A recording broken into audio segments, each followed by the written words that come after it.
primícias foram estabelecidas no Antigo Testamento.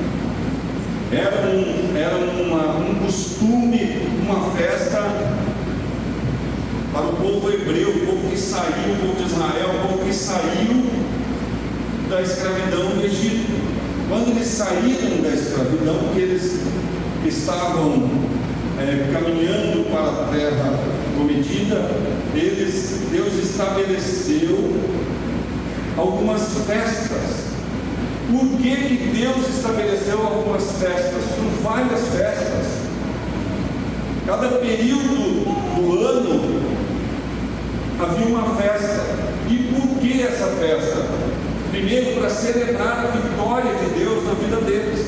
Porque aquele que está na presença de Deus tem um motivo suficiente para celebrar e festejar.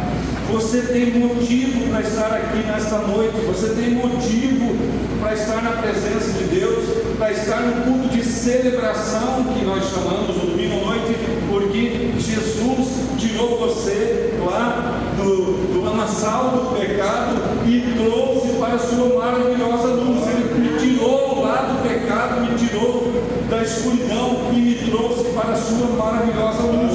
Por isso que nós temos motivos de sobra para glorificar a Deus, para celebrarmos a Deus, celebrar ao Senhor. Nós cantamos cânticos de celebração aqui nesse lugar, dentro do cavaleiro do céu. Então você não pode ficar lendo isso, você tem que celebrar junto. Pastor, eu não sei cantar. Não importa, querido, não importa que você não saiba cantar, não importa que você seja desafinado, não importa que você tenha, a tua voz não seja tão bonita, importa que o teu coração permaneça na presença do Senhor e que você celebre a vitória dele na sua vida, em nome de Jesus. Você crê nisso? Amém. Dentro do cavaleiro do céu, não fique parado, celebre quando você tiver a oportunidade.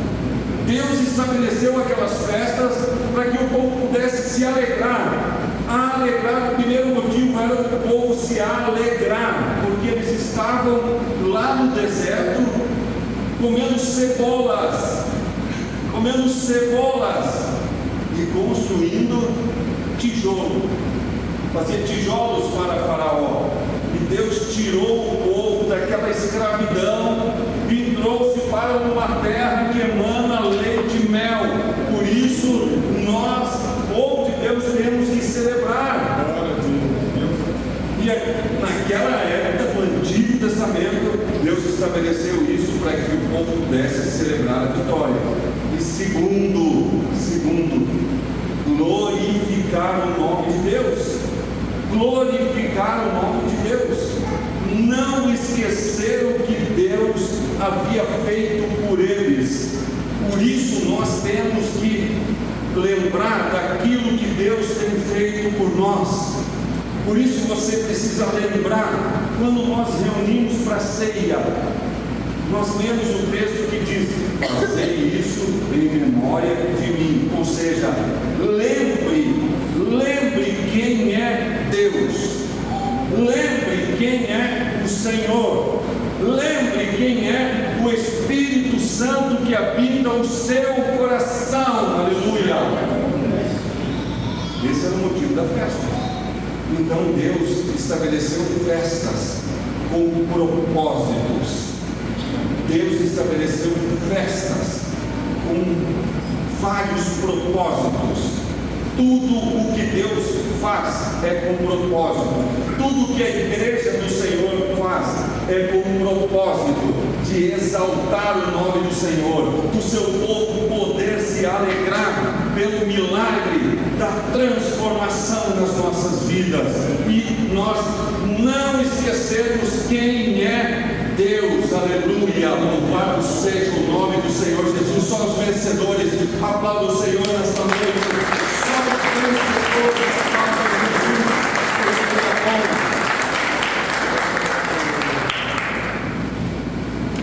Deus instituiu logo após a saída do Egito, dando a oportunidade ao povo de demonstrar gratidão a Deus, pois antes trabalhavam fazendo tijolos e comiam cebolas.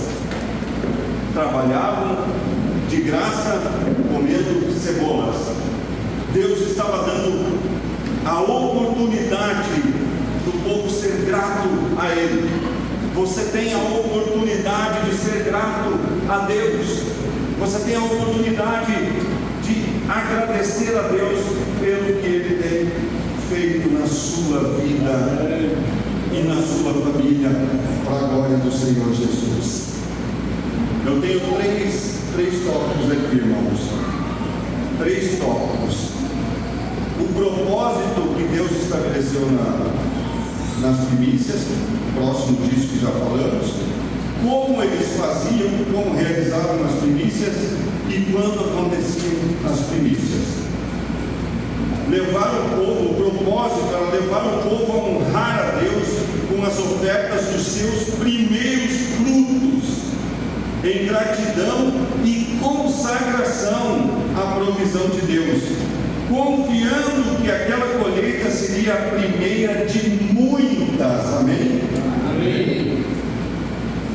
Eles colhiam em todas as colheitas. Eles faziam a colheita, separavam o melhor da colheita e levavam até o sacerdote. Levavam ao sacerdote e entregavam como gratidão a Deus. E o detalhe, meu querido e minha querida, enquanto eles não entregavam aquela primícia ao sacerdote, eles não tocavam mais no restante da colheita. Eles não comiam a colheita, o fruto das mãos do trabalho, antes de entregar a primícia a Deus. O que diz? Para que o coração pudesse compreender, os homens pudessem compreender, homens e mulheres compreender que para Deus tem que ser o melhor. Para Deus não pode ser sobra. Se eles, mesmo que separassem a primícia, se alimentassem do restante, poderia parecer que estavam entregando a Deus a sobra. E para Deus nunca é sobra. Para Deus sempre é o melhor. Para Deus sempre o melhor. Qual era o intuito daquela entrega? Consagrar aquela colheita e consagrar as demais colheitas que teriam. Quando eles entregavam a primícia, eles estavam santificando a colheita que haviam feito e estavam profetizando a abundância nas próximas colheitas. Nas próximas colheitas. Você está me entendendo nesta noite?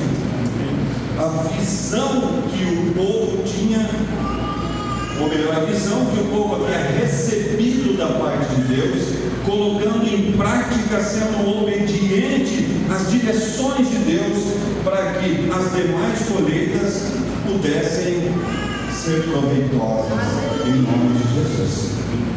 Então, Deus estabeleceu um propósito, e o propósito era demonstrar alegria, demonstrar gratidão por poder colher, por trabalhar semeando, trabalhar plantando e depois poder ver o que? O resultado. Irmãos, às vezes a gente trabalha em algumas situações e não vê resultado. É tão frustrante, tão frustrante. E pode acontecer. Pastor, mas eu sou servo de Deus. Mas pode acontecer. Não desanime, continue plantando. Continue focado. Não se deixe levar por aquilo que ainda não deu certo, por aquilo que ainda não encaixou, não limpou. Continue orando, continue buscando.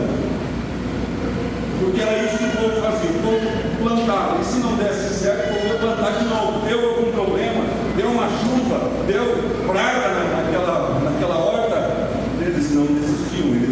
continuavam plantando, porque sabiam que Deus iria multiplicar em nome de Jesus. Nós temos que ter essa certeza no nosso coração. Nós precisamos ter essa certeza nas nossas vidas, que mesmo que o nosso plantio não dê certo hoje, nós precisamos confiar que Deus vai nos capacitar e vamos plantar de novo e vamos colher em nome de Jesus. Você crê nisso? Não desanime. Não desanime. Não desanime. Não pare de cuidar.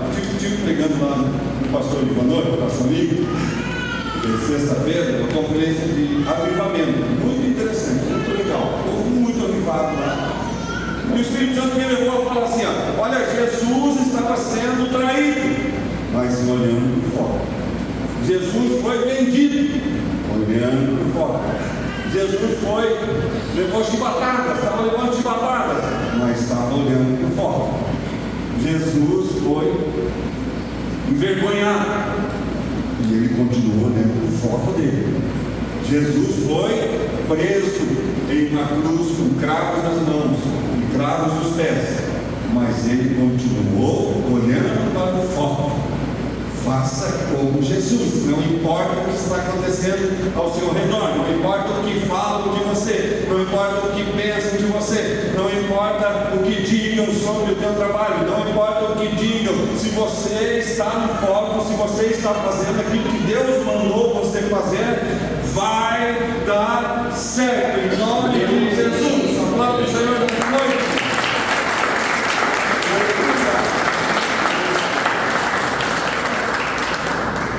Às vezes as pessoas têm um pensamento errado. Agora que eu estou servindo a Deus, vai dar tudo certo, nada vai dar errado. Talvez algumas coisas possam não dar certo, mas é para que você seja edificado na sua fé, para você entender que Deus é contigo e você vai tentar de novo e Deus vai te capacitar a refazer e dar certo no nome de Jesus. Amém, queridos? Diga amém de crente! Amém! Oh, glória a Deus! Tem que abalar o inferno, irmão. Aleluia! Tem que abalar o inferno. Querido, por que Davi pegou 5 pedras, 5 seixos no rio? Ele acertou na primeira, mas ele considerou a hipótese do gigante ser meio ninja também. Aí ele tinha mais 4 chances. Mesmo indo em nome do Senhor dos Exércitos, olha, isso aqui é que tinha, irmão, receba aí. Mesmo indo em nome do Senhor dos Exércitos, ele tinha mais 4. Não era bolso,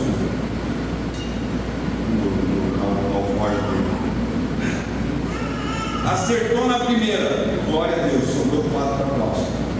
Não acertou na primeira, vai para a segunda. Não acertou na segunda, não é possível que não vou acertar. Primeiro que o povo dizia assim: esse cara é muito grande, não tem como lutar com ele. Esse cara é muito grande, não tem como vencer. Esse problema é muito grande, não tem como vencer. Mas Davi, em nome do Senhor dos Exércitos, olhou e falou assim: realmente, esse cara é muito grande, não tem como errar. Depende do foco, irmão. Depende do foco. Quando o nosso foco é através de Cristo, nós vamos olhar para o problema, vamos olhar para o gigante e vamos dizer: não tem como errar. A vitória é minha, em nome de Jesus. Aleluia. E o povo estava focado no Senhor.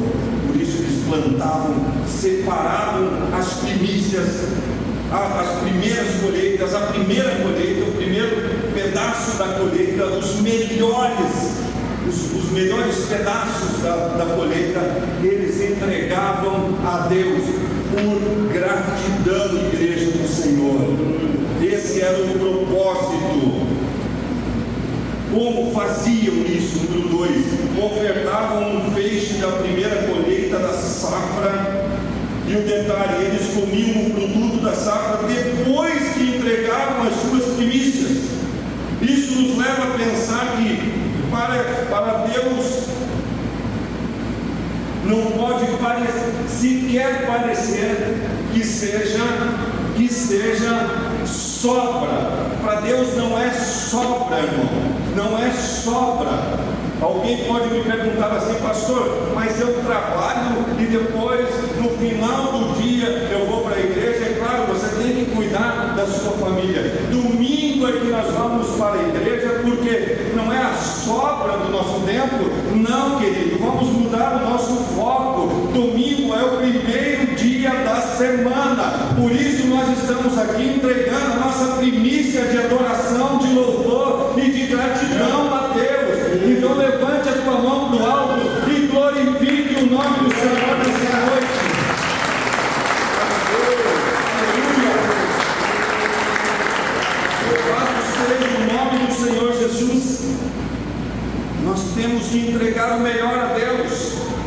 Ontem o Rafa estava pregando aqui, ministrando para os jovens, e ele tocou no assunto dos dízimos. E ele disse que alguém falou para ele assim: olha, sabe, eu não estou conseguindo entregar meu dinheiro porque eu pago minhas contas e não sobra nada. E aí o Rafael falou assim: querido, por isso que não está dando certo, porque está errado, você está invertendo a situação.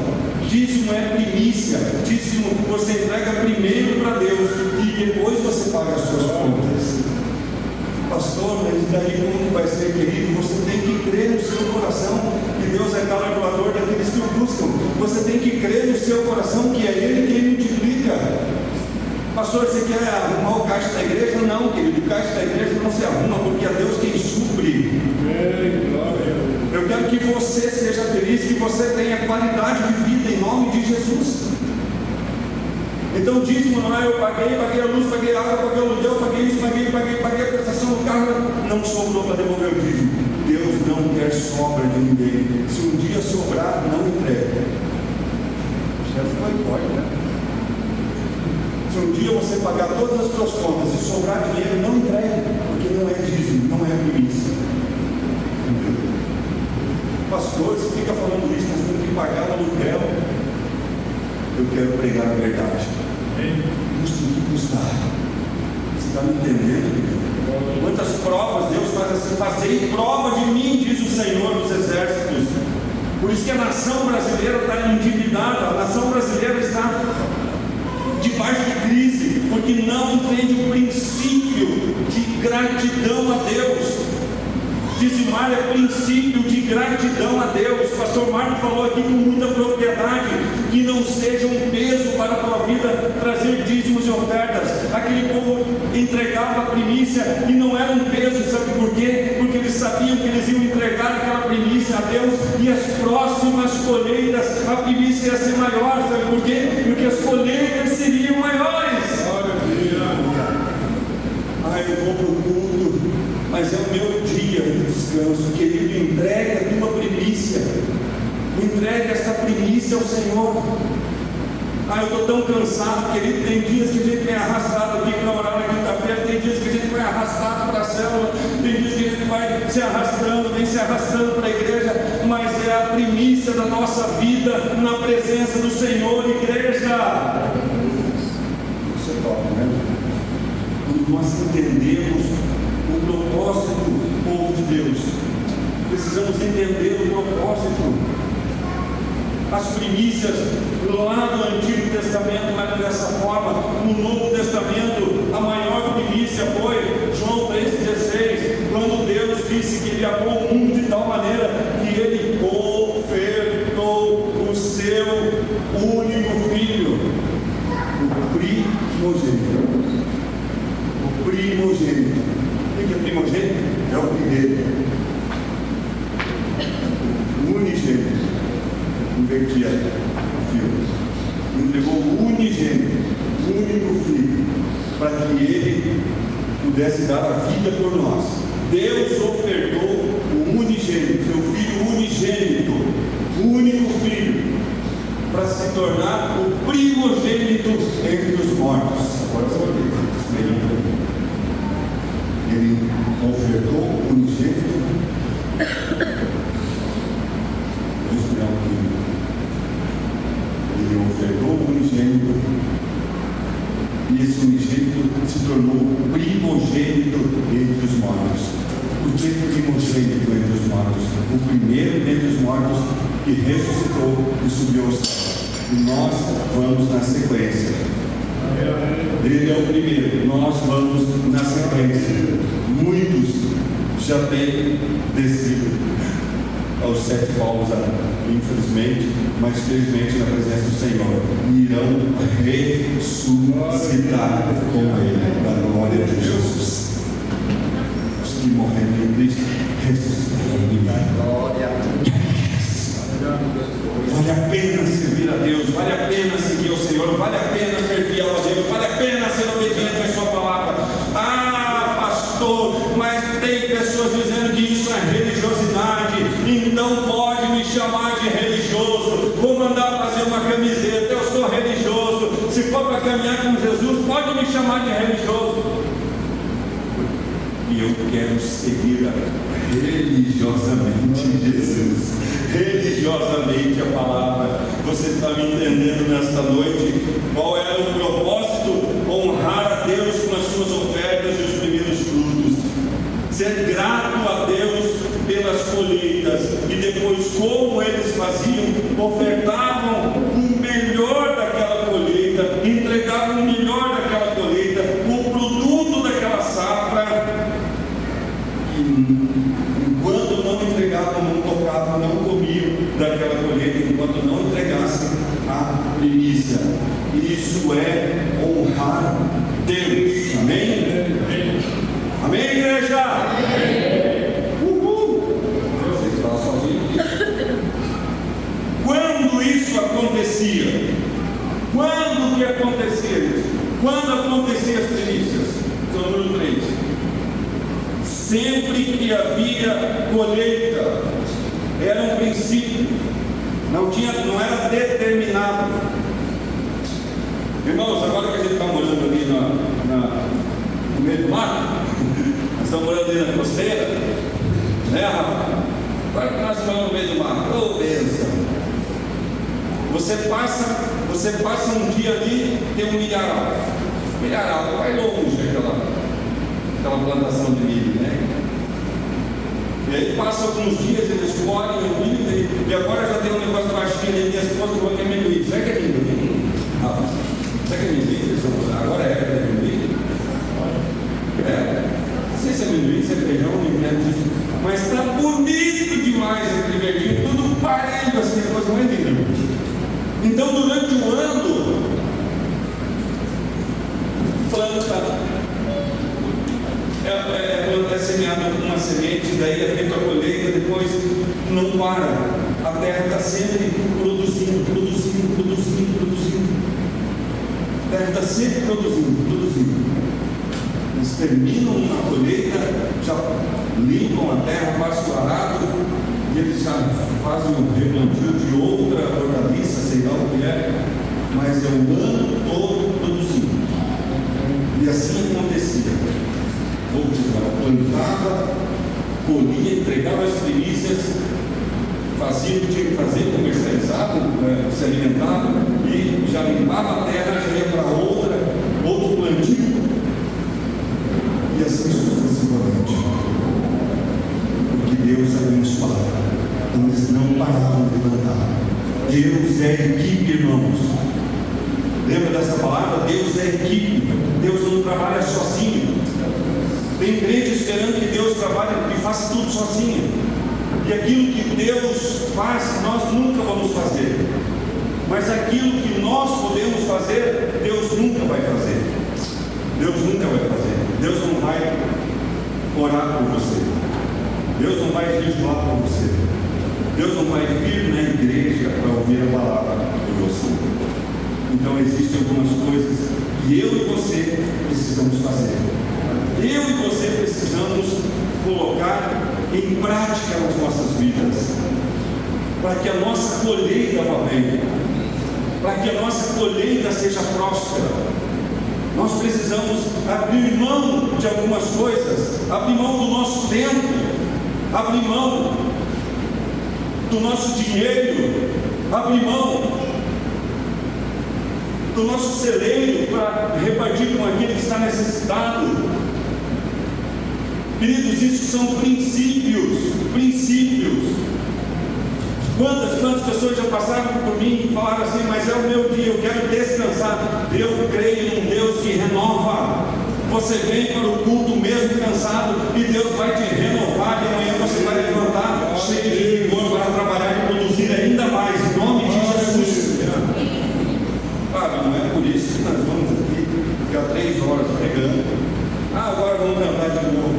Agora vamos ver o teatro. Agora vamos ver não sei quem, vamos ver não sei o quê, e é no culto 10, 11 horas da noite. Não, nós temos que ser prudentes, temos que ser organizados, porque a Bíblia nos ensina que nós temos que ser organizados. Mas se nós estamos buscando ao Senhor, se nós estamos na presença dEle, o poder dEle irá nos cobrir, o poder dEle irá nos cobrir, em nome de Jesus. Temos que crer nisso. Você pode dizer amém, igreja? Você pode tomar posse dessa palavra nesta noite, em nome de Jesus. Nós não estamos mais no Antigo Testamento, nós estamos na graça. Mas a sombra do Antigo Testamento nos ensina demais. Nós aprendemos com as histórias, com os heróis da fé do Antigo Testamento. Não estamos mais debaixo daquela lei. E hoje a lei da graça, ou a graça, é até um pouquinho mais apertado, irmão. É até um pouquinho mais apertado. Nós temos que cuidar, tem que pensar, querido. A gente tem que ler a Bíblia e tem que pensar, querido. Tem que pensar. Mas a mulher adúltera, ela ia ser apedrejada. Ela ia ser apedrejada. Daí Jesus foi lá. E o que Jesus disse? Quem não tem pecado, que tira a primeira pedra. E aí os pecadores largaram as pedras. E o que Jesus falou para aquela mulher? Perdoados estão os teus, agora vai o quê? E não peques mais. Então isso quer dizer que a graça, na graça nós não temos livre acesso ao pecado, não. Nós não podemos pecar. Então a lei de Moisés, eles disseram para Jesus: Senhor, a lei de Moisés diz que se pegasse uma mulher no ato do adultério, ela tem que ser apedrejada. E aí Jesus ensinou, deu uma aula de misericórdia, né, irmãos? Mas o que Jesus, depois da morte e ressurreição de Jesus, na época da graça, o que Deus fala sobre o adultério? Se você olhar para alguém com um pensamento de cobiça, já pecou. Antes tinha que ser pego no flagrante, no ato do adultério, para ser condenado. Hoje, olhou, pensou, pecou. Hein? Mas o dízimo é da antiga lei, a lei. Não vou nem discutir com quem fala isso. Deus estava pedindo 10%. Na graça, a palavra diz que nós temos que entregar 100%. Ou você se entrega 100%, ou não adianta. Eu vou na igreja domingo, na segunda eu vou na cerveja, na terça eu vou no vinho, na quarta eu vou no baile. Irmão, 100% de nada vai ser nada. Ou você se entrega para Jesus por completo, ou você se entrega para Jesus por completo, perde a salvação. Diga, a lei era 10%. Na graça, a exigência, a régua é um pouquinho maior. A régua é um pouquinho maior. Então, o Antigo Testamento para nós é um livro e os ensinamentos que edificam a nossa fé. Os heróis da fé, apontando sempre para Jesus. As primícias apontavam para Jesus. Deus estava falando de primícias, já entendendo que Ele teria que enviar Jesus como primícia das nossas vidas. Então nós não podemos desprezar o Antigo Testamento, como alguns falam. Isso aí passou, claro que passou, mas Deus estava lá, mas Deus andou e Deus sustentou o seu povo em todo o tempo. E nós aprendemos com isso a termos fé, a sermos prudentes na presença do Senhor, a sermos abençoados por Deus, olhando e aprendendo com os heróis da fé, mas entendendo que a graça é que nos salva. As nossas ações, as nossas atitudes precisam apontar para Cristo, porque as nossas atitudes não nos salvam. Quem salva é Jesus. Ele é quem morreu na cruz, Ele é quem ressuscitou, e a salvação é só por meio dele. Aleluia! Se eu fosse você, eu aplaudiria ele nessa noite.